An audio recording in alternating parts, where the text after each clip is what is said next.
Hola, gang, Canadian computer collector here, and man, I am really excited about today's video. This one has sort of been like a year in the making. About a year ago, I started restoring a 6200 CD, and I ended up putting it on the back burner for a while. Let's just have a quick flashback of where we left things off before we get into the meat and potatoes of this thing. Yeah, we got some real problems here. I started by pulling the whole computer apart, sanding out all the rust, repainting things, and then some of the paint got compromised. So I ended up having to wait until summer came around again, where I could paint them again. And then I ended up doing a wet sand and a whole bunch of other stuff. And so now I just want to share that with you. If you really like old computer restorations, make sure you hit that subscribe button and hit the like button and, you know, be the best that you can be. Meat and potatoes. Other than that, I think we should just get right to the video. Research shows that these intros get tired pretty quickly and that people like to skip them. So let's do it! And let's start with looking at some of the paint that got screwed up. So, as you can see, this porous finish here, this is from sitting on the chair. This scratching is actually just from sitting in the bin after the paint had been ruined and I guess my care levels had reached an all-time low. The stickiness has been lost on the tape that covered up the back label, so let's just go ahead and peel that off. All right, so coming back to this, it looks like we're gonna fix this little bit up here. We're gonna repair the paint on this piece that was ruined. There's also a bit of ruined finish on this piece here. This one didn't get it so bad, but it looks like quite a bit of dust and hair got dried into the top layer. We're just gonna give it a nice wet sand.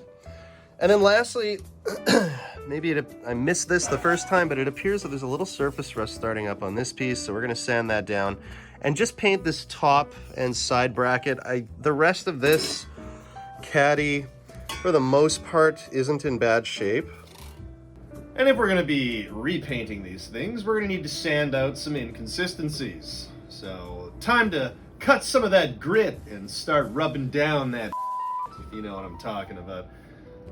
Basically, the goal here is to try and smooth them out so that we can put another layer of paint on and give them a nice wet sand so they come out nice and smooth.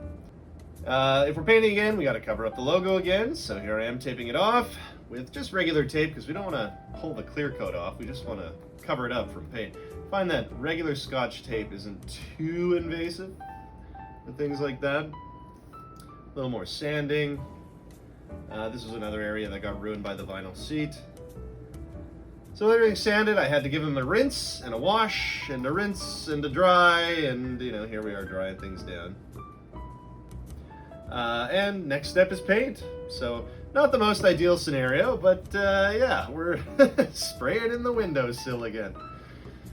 Here's what our finished product looks like, nice and smooth, but in reality there are some imperfections, and we're gonna get rid of those with a nice wet sand. And actually this type of paint tends to stay sticky for a number of days after you've used it. So, you know, about a week of dry time and a nice wet sand, and these actually turned out to be really nice to the touch. Very different from the first round of painting, that's for sure. Right, gang, we just got back from the beauty supply store and picked up 6 1-liter bottles, roughly 1 liter, 946 mils, of what I was told is the equivalent of 12% non-food grade hydrogen peroxide. So what is non-food grade hydrogen peroxide? Well, the guy at the store said that I probably want to wear some gloves. He said that he doesn't wear gloves, but that he'd also burnt off most of his fingerprints.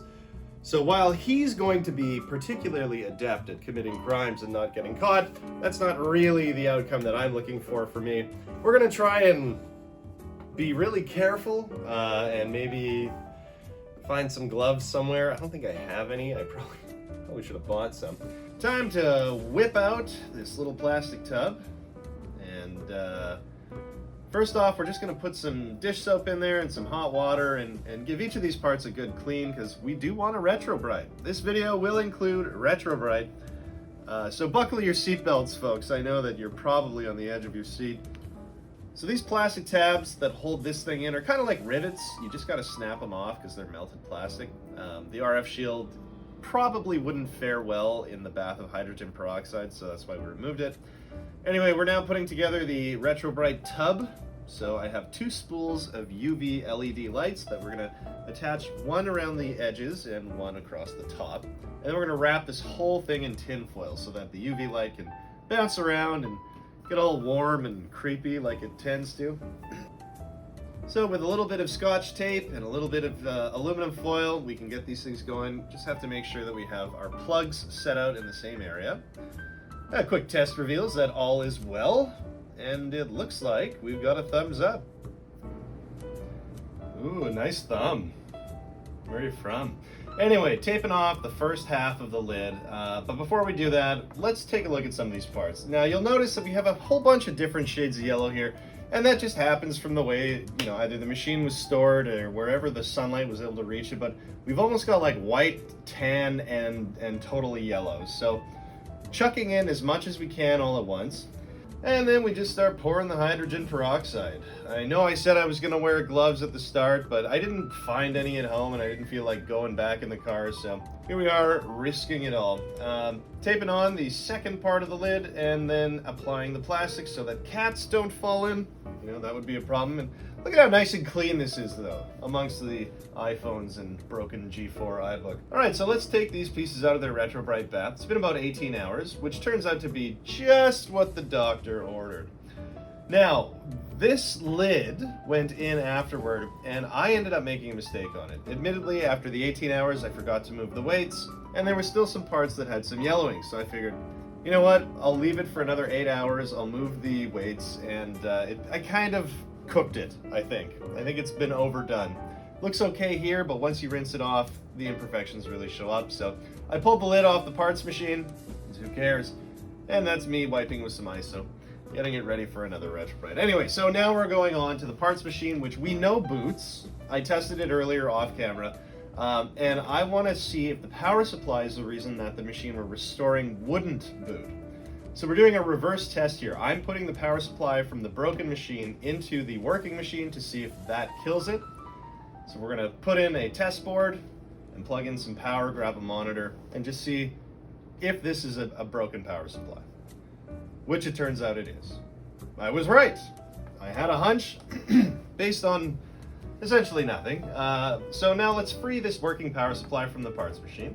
Then go back to our project and we will remove the tape barrier and any imperfections along the edges with a spudger.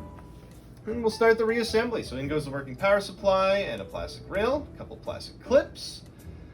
In goes the back portion of the metal frame.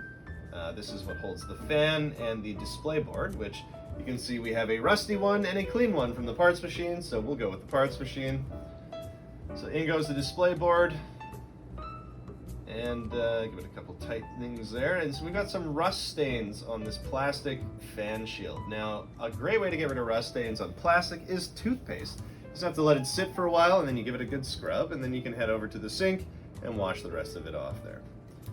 So in goes the shield, and time to look at the fan now. So isopropyl alcohol on some paper towel, and yeah, basically we're just going to scrub that thing until all the dust is gone, and then pop it into the case. Now the back screw has to come out a little bit because actually a piece of the frame attaches to it. Speaker goes in, and it's time to put the wiring harness into the, what did I call this before? Caddy, I think? Basically, this was a huge pain in the butt, and I had to watch videos of me taking it apart over and over and over again to figure it out. But we got it, and look how clean that looks. Isn't that nice and professional? So time to pop that caddy in place, and candidly, I didn't include it in this video. I put it in, it turns out I had 2 wires blocking the motherboard ports, and you'll see in a moment, and I'll point it out then, what I mean by that. Basically, I had to disassemble the whole computer and then reassemble it again just to move those wires from out in front of the ports there.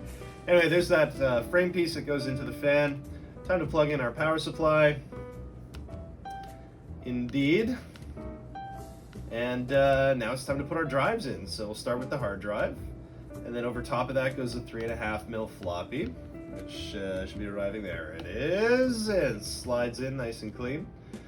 Heading on over to the left, we've got an optical drive, and that goes nice and snug there. And then one last piece of the frame. So you note that everything just kind of slides into waiting ports as opposed to plugging them in manually. It's the same thing with the logic board, and that's kind of what I was talking about before. Anyway, the lid is a tough one to get on after you've repainted it. Thank goodness we did the wet sand, because I think it would have been impossible if we'd added too many millimeters of paint to it.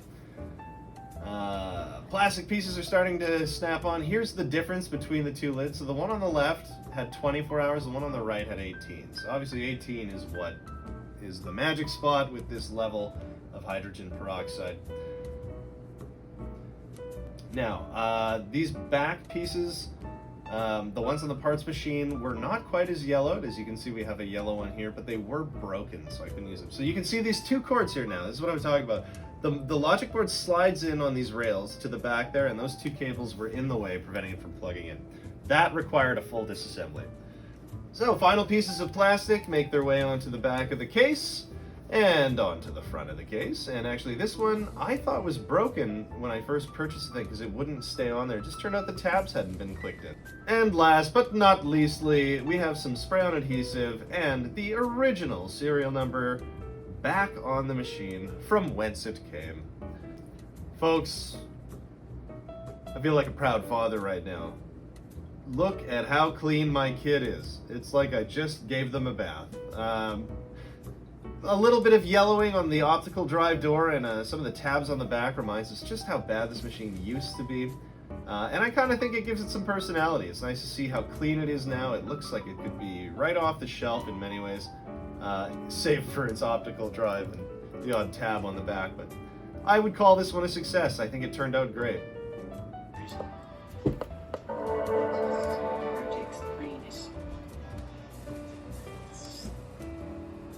Oops, I had Stranger Things on, but look at us. Boom, we got a functional Mac.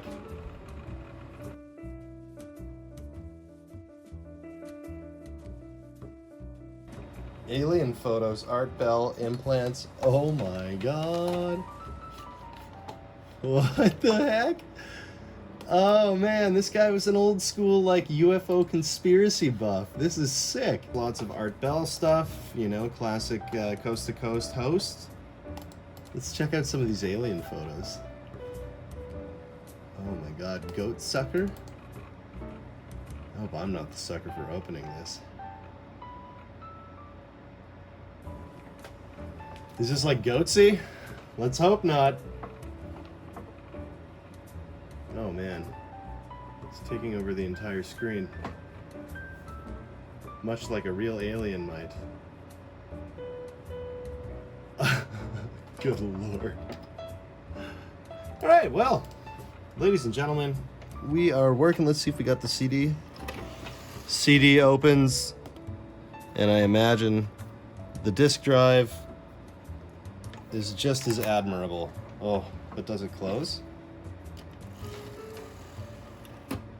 Unhappily. Anyway, thank you for joining us again for another Canadian Computer Collector video. That's a wrap on the 6200 CD. I can't tell you how excited I am that this is actually finally done, because this thing took up a ton of space in my apartment for like a year. Anyway, if you made it this far, be sure to check out our old content. Lots of cool videos there. Right now for the summer, we're doing new stuff every 2 weeks, but you know, we've been on a weekly cadence for, you know, more than a year. So tons of videos to watch, live streams, we got restorations, we've got collecting videos, stuff with cats, you know, I love cats. Be sure to check the links in the description for Patreon. For $1 a month, you can support the channel, or buy me a coffee if you're not a Patreon person. And then also to social media, there's lots of cool stuff you can see there. Anyway, I'm the Canadian Computer Collector. Thank you once again. Don't forget to like and subscribe. Don't forget to do anything ever. And without further ado,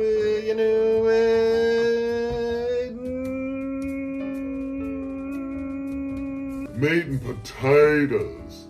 I drink butter. Now, it wouldn't be right to end the video without thanking some of my favorite people in the world. That's right, I'm talking about my patrons, and I have them all written down here. We've got Andy, Larry C, Justin M, Ron's Computer Vids, Jason S, Groupride, Dave's Vintage Apple Tech, Trina C, Garth B, Mac84, Ethan P, and Ron R. So thank you so much to all of you. You are making this happen in the new millennium, which is futuristic and awesome. So thank you very much, and I'm sure there'll be lots more exciting things to come.